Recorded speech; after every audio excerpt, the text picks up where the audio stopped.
I am Ferdinand Marcos, and I am the President of the Republic of the Philippines. I stand today on behalf of 110 million Filipinos. Hi everyone, hello universe, it's me again. Shout out sa inyo mga kababayan. Ayan, nakikita nyo itong mama na ito? Ito, nakapusas po yan. Learn and listen po yan. Ito po yung DDS sa vlogger mga kababayan, na kung saan ang Pangulo pumunta ng Cebu. Tapos kaharap ay nasa likuran niya yung gobernador, na kung saan ay binisita ng Pangulo yung mga nasalanta ng lindol. So naghatid siya ng mga tulong. Tapos ito naman, itong mama na ito, nagpost, nilagyan niya ng arrow yung sa ulo ng Pangulo na headshot. Tapos ang sabi barilin, ganon. Ngayon, hinanap mo ng NBI. Ayan, nahuli. Yan ang hirap sa inyo eh. Pag nahuli kayo, para kayong mga basang sisiw. Nagmamakaawa. Nagpapalusot. Yan eh. Yan mga ugali ng DDS. Mana sila kay Digong. Swerte nito eh, no? Swerte nito, hindi ako ang abogado ng Pangulo. Pag ako, mabubulok ito sa kulungan eh. Sa totoo lang. Sabi dito sabi po yan mga kababayan, members of the National Bureau of Investigation, Cybercrime Division, NBI, CCD, present to the media in Manila on Wednesday, the arrested suspect Michael Romero, also known as Mike Romero, who faces in inciting to sedition case. Ay, mabuti nga yan. Lahat ng mga DDS na ng alipusta kay Pangulo, dapat hulihin nyo nang sa ganun madala. Kasi kung hindi nyo sampula ng mga yan, mamimihasa sila eh. Tingnan nyo yung mga DDS ngayon na yung mga DDS ngayon na parang puwet ng manok sa social media. Tulad ni Bansot. Na bakla, nakala mo puwet ng manok ang bunganga. Tulad ni Atty. Humba. Ang dami nila. Kung makapanira sa Pangulo, wagas, di ba? Ngayon, tatanong ka sa kanila.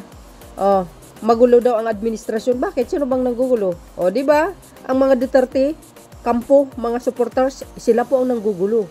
Tahimik ang Pangulo, alam nyo yan, hindi nanggugulo, pero kayo ang nanggugulo. At magulo kayo talaga. He allegedly posted a malicious image on Facebook showing President Ferdinand Marcos Jr. with the caption headshot. Romero was arrested in Pagadian City following surveillance operation. Nga ka ngayon. Ngayon, todo depensa ka. Todo alibay. Yan. Ang akala nyo si Director Santiago, hindi po basta-basta yung NBI Director yan. Talagang susuungin kahit saan kayo magtago. Sinasabi ko sa inyo siya nga ang sumundo yata kay Alice Goy. Di ba? Ito. Correct me if I'm wrong. Ito pa. Hindi. Kay TV siya yata. Ayan nakaposas siya kaya. Akala nyo dapat magtanda kayo. Tapos sabi ng mga DDS, dapat ang hinuli ninyo yung mga yung mga corrupt. Under investigation ng mga corrupt. Na ibang congressman at saka yung ibang senador. Di ba? Under investigation sila. Kaya wag kayong ipal. Di ba? May nag-iimbestiga na doon. Ayan, buti nga sa kanya. Ngayon, todo depensa siya. Ay, swerte mo kung hindi ako ang abogado ni Pangulo. Kung nagkataon lang, naging abogado ako. At ako ang abogado ni Pangulong Marcos Jr. Kawawa kayo talaga sa akin ito pa. Yan yung habang si Pangulong Marcos Jr. nagtatalumpati nung nakarang araw. Diyan sa Cebu. Ito yung gobernadora, si Secretary Angara. Si Secretary Dizon. At ito yung arrow na sinasabing headshot mga bes. Hindi ko nabura na yun yung pinost niya. Pero nasa NBI na.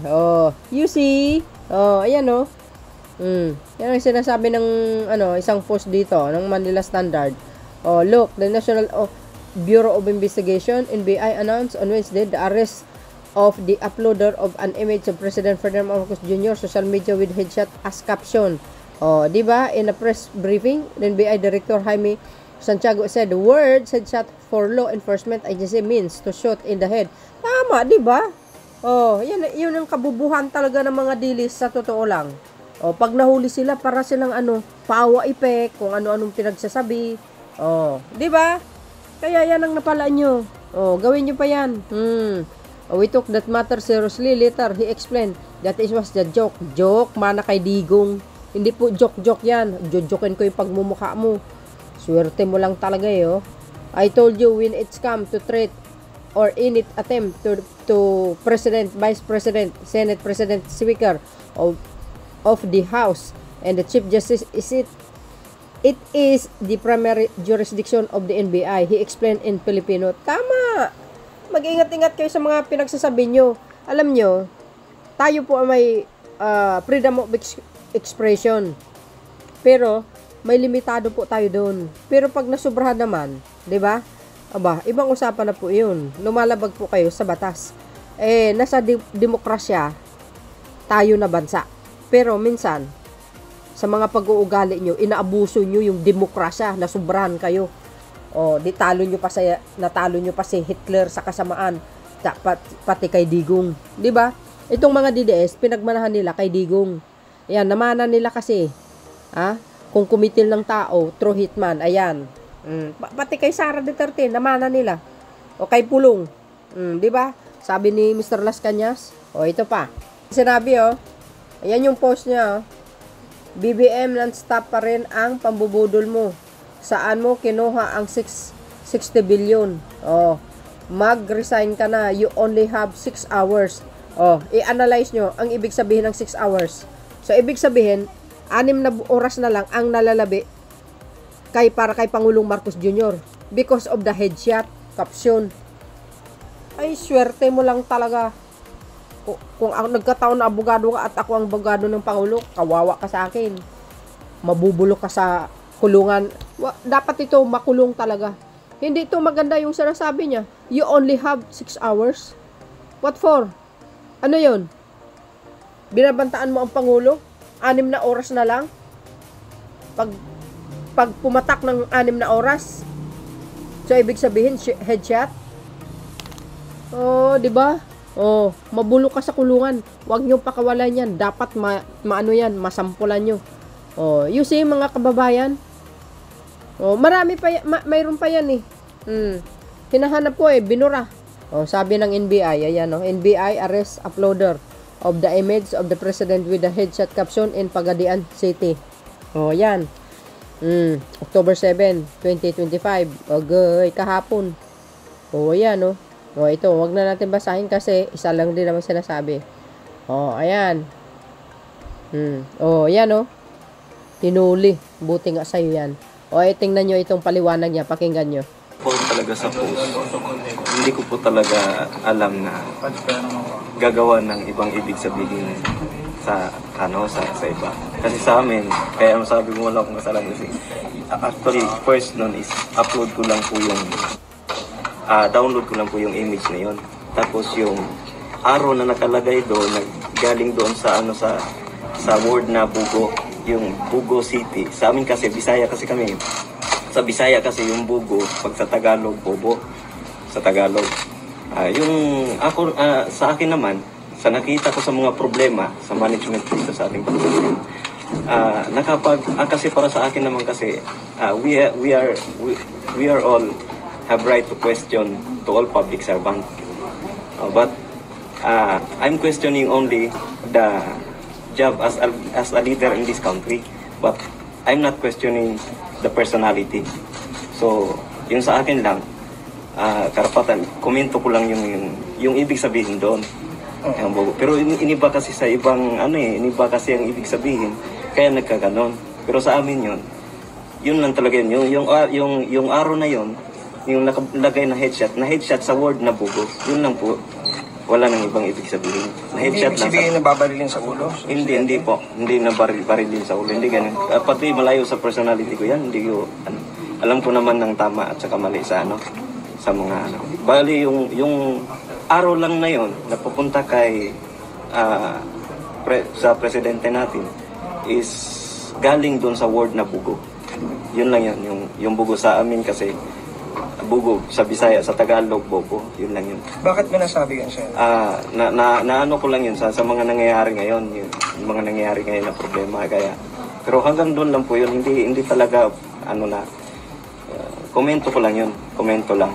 As a leader in this country, yun lang po yun. Pero hindi sa personality. Meron ka bang gustong ipahatid ng mensahe? Kasi sir, ito, pero po kayo. Para sa akin po, naghihingi po ako ng pasensya na iba po yung ibig sabihin may mga nagpakalat na gano'n at saka yung may mga baril-baril. Hindi na po sa akin yun. Wala po akong ganyang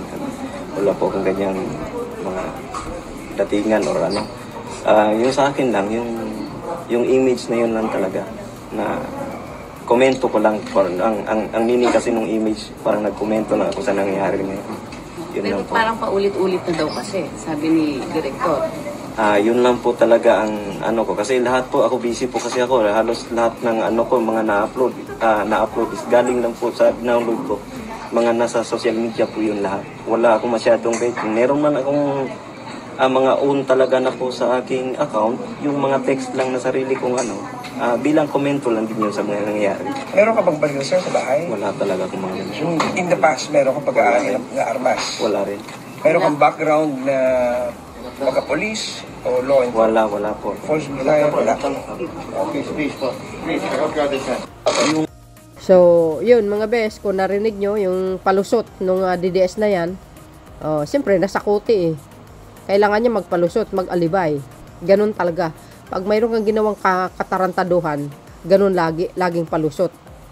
Di ba? Kahit sabi mo huling-huli ka, nakikita. Palusot pa din. Hindi daw intensyon, gunggong. Di ba? 6 hours left. Sabi mong ganun. Swerte mo lang talaga eh. Ganun sila eh. Yung sinasabi niyang nambudol. Nambudol ba si Pangulong Marcos Jr.? Palagay ko hindi. Ang nambudol si Sara at saka si Digong. Yun. Binodol ang bansang Pilipinas. 6 months, mawala daw ang droga. Ay, so, lalong lumala. Kasi nag-ooperate sila ng tahimik. Diba? Lumala talaga. Paano? Protector yung mismo pinuno. Adik pa. Di kayo naloka. Nakikita si Pangulong Marcos Jr. pero hindi nakita si Digong na adik. Siya, totoo naman talagang adik. Inamin nyo yun eh. Kurap pa, kamo. Mamatay tao pa. Siya ang nagsabi nun. Lahat yun.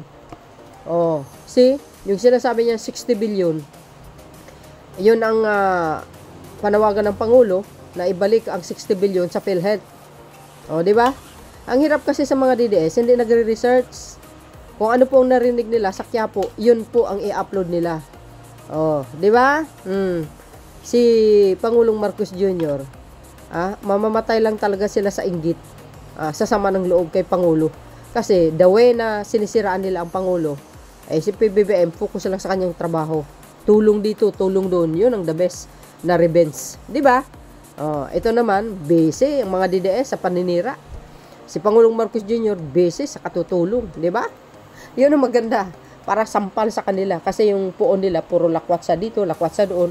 Pagdating sa international, sinisiraan ng Pangulo, ang pamahalaan. Yun ang trabaho ng mga DDS. Nakikita nyo ba ngayon? Trabaho ng DDS ngayon sa social media, manira ng marira. Sasabi nila, magulo ang gobyerno. Yan ang naritibo ng DDS. Kasi actually, sila po ang nanggugulo. Sino ba ang nanggugulo ngayon? Di ba ang DDS? Kailan nyo nakita si Pangulong Marcos Jr. na inaaway ang mga DDS? Wala, di ba? Sila nang aaway. Di ba? Sinabit, pati ang yung pinsan niya, yung misis niya. Di ba? Ganoon ang mga DDS.